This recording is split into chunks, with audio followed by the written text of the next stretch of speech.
많은 분들이 50을 경계로 50이 넘어가면 아, 내가 이제 나이를 먹었구나, 내지는 내가 이제 늙었구나 라고까지 생각을 한대요. 여러분 혹시 그 자원봉사나 어떤 도우미 뭐 이런 거를 한번 해보신 적이 있으실까요?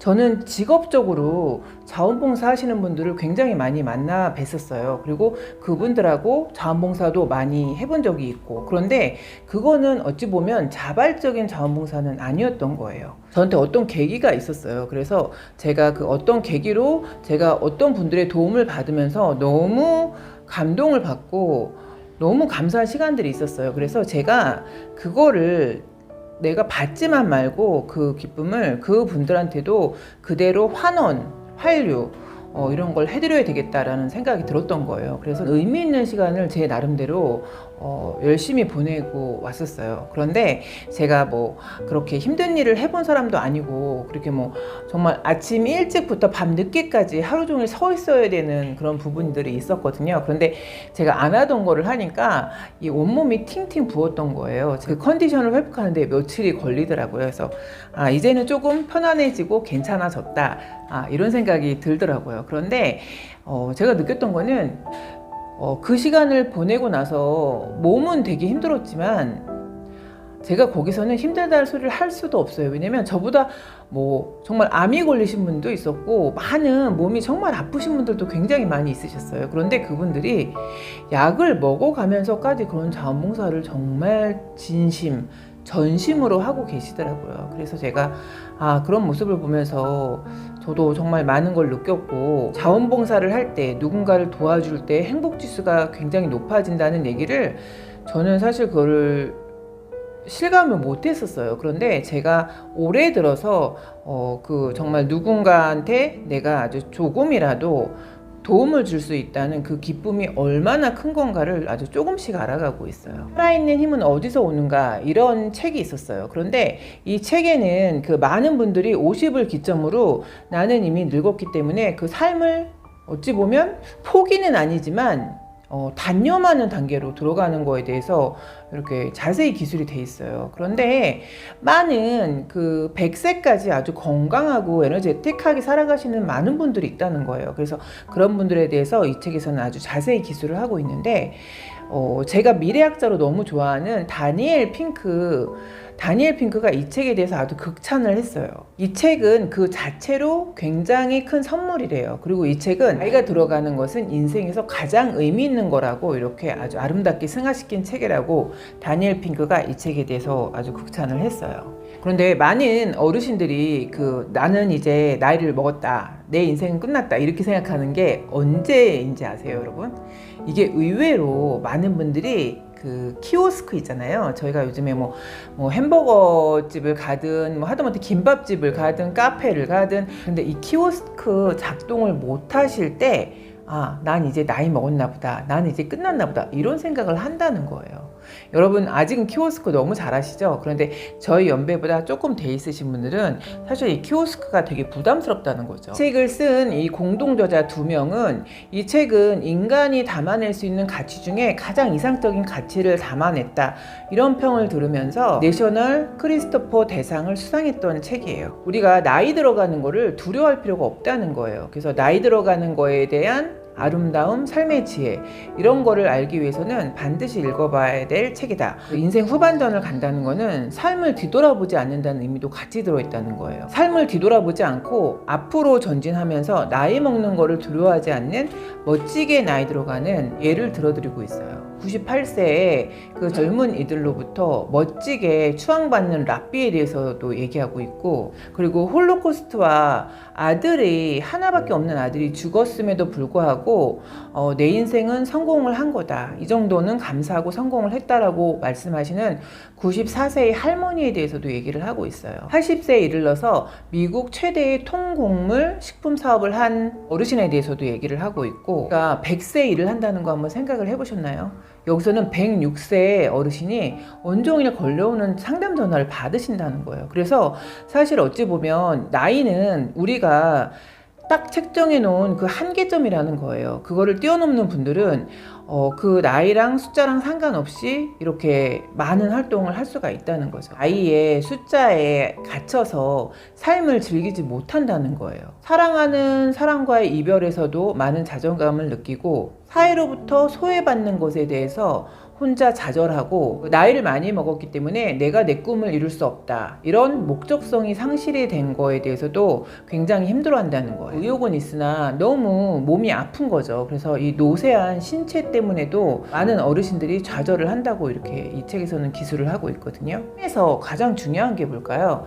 여기서는 저는 이 생각도 저랑 되게 일치하는 부분이 있는데, 삶에서 가장 중요한 거는 사랑과 시간이래요. 또 이 말을 되게 공감을 하는데, 중에 다음에 이런 단어 습관적으로 쓰시는 분들 있잖아요. 그런 분들은 사실 그 다음이나 나중은 없어요. 그리고 그 누군가를 사랑할 때도 그 표현을 되게 인색하게 하거나 그거를 자존심으로 생각하시는 분들이 있잖아요. 그거는 정말 인생을 어찌 보면 흘려보내는 거라고 저도 생각을 하거든요. 근데 일어나야 될 이유가 있는 사람이 젊게 산다고 생각을 해요. 그러니까 이거는 결국에는 목적성이 있어야 된다는 거예요. 여러분, 아침에 딱 눈을 뜨시면 어떠신가요? 사무실에서 어제 오늘 이제 직원들하고 막 그런 얘기를 했었어요. 아침에 딱 눈을 뜨면 사무실을 가고 싶냐, 직장이라는 이 시간이 행복해야 되는 거는 굉장히 중요한 부분인 것 같아요. 그리고 아침에 딱 눈을 떴을 때 사무실에 가기 싫다, 이거는 너무 슬픈 거죠. 인생에서 원하지 않게 흘러가는 경우가 있잖아요. 그러면은 인생에서 원하지 않게 어떤 페이지가 넘어가고 있으면 그 페이지를 그냥 확 넘겨버리래요. 그래서 저는 이 얘기를 듣고 되게 저 혼자 피식 웃음이 나왔는데, 인생의 페이지가 넘어갈 때 그 페이지가 힘들거나 마음에 안 들면 그냥 확 넘겨버리래요. 그런데 옛날에 저랑 같이 근무했던 직원이, 팀장님 힘들 때는 그냥 다른 방에 들어가시고 힘든 방의 방문을 닫아버리세요, 이렇게 표현을 해준 적이 있었거든요. 그래서 제가 힘들 때마다 그 직원이 저한테 해줬던 얘기를 생각하면서, 그래, 나는 지금 이 방에서 너무 힘들어, 그럼 이 방 문을 닫을 거야, 그리고 나는 저쪽 방으로 갈 거야, 이렇게 하면서 제가 마인드 컨트롤을 한동안 했었거든요. 그런데 여기서는 그 방이라고 표현하지 않고 인생의 한 페이지라고 표현을 했어요. 그래서 여러분들도 만약에 정말 내가 오늘 너무 힘들어, 내가 요즘에 너무 힘들어, 이런 생각이 드시면 그 인생의 페이지를 그냥 확 넘겨버리시라, 이렇게 표현을 하고 있어요. 근데 이것 또한 나쁘지 않다. 그리고 내 힘듦의 인생의 페이지가 넘어갔다, 이렇게 생각하는 것도 굉장히 나이스한 방법인 것 같아요. 살면서 중요한 두 가지가 있대요. 하나는 계획을 세우면서 일하는 거래요. 그리고 또 다른 하나는 은퇴하지 않는 거래요. 그러니까 평생 현역으로 있는 것도 중요하다, 이렇게 얘기를 해요. 무슨 일을 하든 계획을 세우라는 거고, 무엇이 됐든 은퇴라는 생각을 하지 말아라, 이렇게 얘기를 하고 있어요. 그러니까 저희가 가정주부를 한다 해서 그 사람이 일이 없는 게 아니거든요. 왜? 시간당 페이가 얼마나 높습니까? 그러니까 이런 것도 내가 은퇴하지 않고 어떤 일에 충실하고 있다, 이렇게 생각하는 그 마인드 굉장히 중요하다는 거죠. 젊음의 문이 닫히는 순간에 노인의 문이 열린대요. 그런데 이거는 제가 좋아하는 그 한쪽 문이 닫히면 다른 한쪽 문이 열린다, 제가 이 문구도 되게 좋아하는데, 요거는 약간 다른 뜻이긴 하지만 젊음의 문을 닫지 말라는 거예요. 젊음의 문을 닫는 순간 우리는 바로 노년으로 전환이 된다는 얘기거든요. 환경에 지배받는 사람인지라 환경이 저희 마음에 안 들 경우도 분명히 있잖아요. 그럴 때는 그곳에서 작은 즐거움이나 작은 행복을 찾아서 어디에 있든지 그 행복감을 누리고 살아야 한다는 거예요. 그러니까 어떤 힘든 시간, 슬럼프에 빠지는 순간이 있잖아요. 그 순간이 어찌 보면 또 다른 기회가 오는 사인일 수도 있다는 거예요.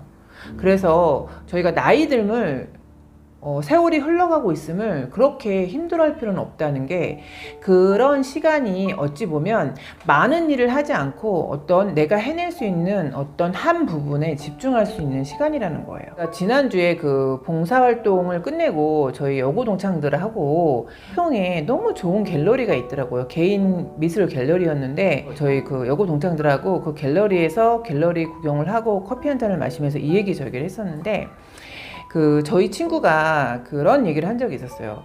굉장히 안정적으로 잘 살아요. 그런데 예전에 저한테 그런 얘기를 한 적이 있었어요. 오히려 제가 부럽다는 거예요. 그래서 내가 뭐가 부럽냐 그랬더니, 그래도 너는 열애를 하고 결혼을 하고 이혼을 하지 않았냐 이렇게 얘기를 하는 거예요. 그런데 본인은 결혼을 해서 안정적으로 잘 살지만 아직까지 살면서 누군가와 열애를 해본 적이 없다는 거예요. 그래서 이게 마음 한켠에 약간 공허함으로 남아있다는 거예요. 그래서 제가 그 얘기를 듣고 그럴 수도 있겠다. 살면서 누군가를 정말 뜨겁게 사랑해 본 적이 없다는 거는 어찌 보면 마음속에 허전함으로 남아있을 수도 있겠다. 그런 생각이 들더라고요. 그런데 안정적이라는 그 감정을 또 놓쳐서는 절대로 안 되는 부분이 되는 거죠.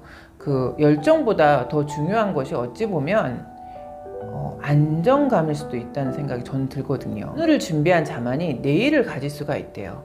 제가 아는 팀장님은 퇴직이 2년이 남으셨어요. 그래서 제가 궁금해서 한번 여쭤봤어요. 퇴직하시면 무엇을 할 것인가에 대해서, 그리고 어떤 준비를 하고 계신가, 이런 거에서 여쭤봤더니 제가 그 얘기를 다시 여쭤봤더니 비밀 상자를 여시더라고요. 그런데 너무 의외의 뜻밖의 답변하셔서 깜짝 놀랐어요. 플랜 A와 B에 대해서 얘기를 하시는 거예요. 그런데 제가 너무 서프라이즈 했던 게 정말 블루오션 같은 생각을 하고 계시더라고요. 그리고 본인이 그 기계를 발명할 생각까지 하고 계시더라고요. 그래서 와, 정말 대단하시다. 그런데 그게 또 능히 어렵지 않다는 것까지, 프로세서까지 알고 계시더라고요. 그래서 아는 재능과 많은 아이디어를 갖고 있구나. 저에 대해서 또 생각을 하게 된 거죠. 나는 과연 저런 생각을 할 수 있을까? 이런 생각을 또 새삼스럽게 해보게 된 거죠. 그 메멘토 모리 여러분 아시죠? 죽음을 기억하라. 그 많은 사람들이 우리가 언젠가 죽는다는 그 사실을 인지하면 이렇게 각박하게 살 이유가 없다는 거죠. 사실 인지가 되면 매일매일 하루하루가 특별하다는 거예요. 감정선이 약간 다운될 때가 있잖아요. 근데 다운을 저희 직원이 눈치를 챈 거예요. 그러면서 그 평소에 말이 없고 그런 직원이 저를 뭐라고 위로를 했냐면, 그래서 제가 그 얘기 듣고 막 웃음이 나왔었는데, 팀장님, 사람은 간뚜껑 닫힐 때까지 모르는 거라고. 그러면서 저한테 그렇게 얘기를 하는 거예요. 간뚜껑이 닫힐 때까지 봐야 되는 거예요. 이렇게 얘기를 해서 제가 막 웃었는데, 그래서 제가 오늘 그렇게 물어봤어요. 관뚜껑 닫힐 때까지 봐야 된다 그랬잖아. 그랬더니 그 팀원이 네 팀장님, 관뚜껑 닫힐 때까지 사람은 살아봐야 아는 거예요. 이렇게 얘기를 하는 거예요. 그래서 제가 관뚜껑 닫힌 후에도 뭔가가 있을 것 같아. 그랬더니 그 친구가 대쪽같이 저는 사후세계는 안 믿어요. 이렇게 얘기를 하는 거예요. 그래서 재밌다. 그런데 뭐가 됐던 그렇게 무심코 던진 한마디가 그 상대방한테는 또 큰 위로가 될 때가 있는 거죠. 같이 근무하는 친구들하고 저녁을 먹었어요. 그래서 너무 괜찮은 그 친구들하고 저녁을 먹으면서 긴 시간 동안 얘기를 나눴는데, 친구들은 항상 제 걱정을 해요. 저는 왜 이렇게 남을 걱정하게 하는 사람이 됐을까요? 언제부터? 항상 제 걱정을 하면서 저에게 하고 이제 집에 헤어졌는데, 밤 12시가 다 돼서까지 계속 카톡이 왔더라고요. 그런데 저는 일찍 자고 일찍 일어나는 스타일이라서 그 카톡을 못 봤어요. 그런데 이제 결론은 뭐였냐면, 그 친구가 나를 생각해서 해준 얘기에 내가 상처를 안 받았으면 좋겠다, 이런 내용을 보낸 거였어요. 근데 저는 사실 상처도 안 받았고 그걸 인지하지 못하고 있었거든요. 그래서 내가 너가 괜한 걱정을 했다, 나는 그거를 의식을 전혀 못했고, 그리고 너가 나를 생각해서 한 얘기인지 난 너무나 잘 알고 있다 했더니 역시 이렇게 엄지척 뭐 이런 식으로 이모티콘을 보냈더라고요. 그래서 우리가 왜 살아야 되나와 내가 살아가는 힘은 어디서 나오는가, 이 두 개에 대한 본질을 놓치지 않는 게 저는 굉장히 중요하다고 생각을 해요. 이 두 개에 대한 본질을 꽉 잡고 있으면 어떤 풍파가 오고 어떤 힘듦이 와도 그래도 회복 탄력성을 가지고 일어날 수 있는 게 인생이 아닌가 저는 생각이 들더라고요. 그래서 어제도 저희 친구들하고 저녁을 먹으면서 그런 얘기를 했어요. 너네들이 있으면 난 너무 감사하다. 근데 그 친구들도 저희가 서로 감사하다, 이렇게 얘기하면서 훈훈하게 헤어졌는데, 사실 살아가는 힘은 저 같은 경우에는 종교적으로 얘기하면 저한테는 기도고, 또 사람적으로 얘기하면 저한테는 아들이에요. 그래서 뭐 보신 분들은 아시겠지만 제 이 유튜브의 많은 주제가 기도와 아들에 대한 내용이 전부예요. 왜냐면 그 두 개가 제가 살아가는 그 힘이 되고 저의 삶을 지탱하는 주춧돌이 되기 때문에 그럴 수밖에 없는 것 같아요. 그래서 우리 주위에 보면 힘들어 하시는 분들 너무 많잖아요. 그러니까 그분들에게 정말 저희 직원이 무심코 저한테 던진 관뚜껑이 닫힐 때까지 인생은 끝난 게 아니에요. 이렇게 무심코 확 위로를 해주셔도 좋고, 아니면 정말 그 누군가를 위해서 기도해 주셔도 너무 좋을 것 같아요.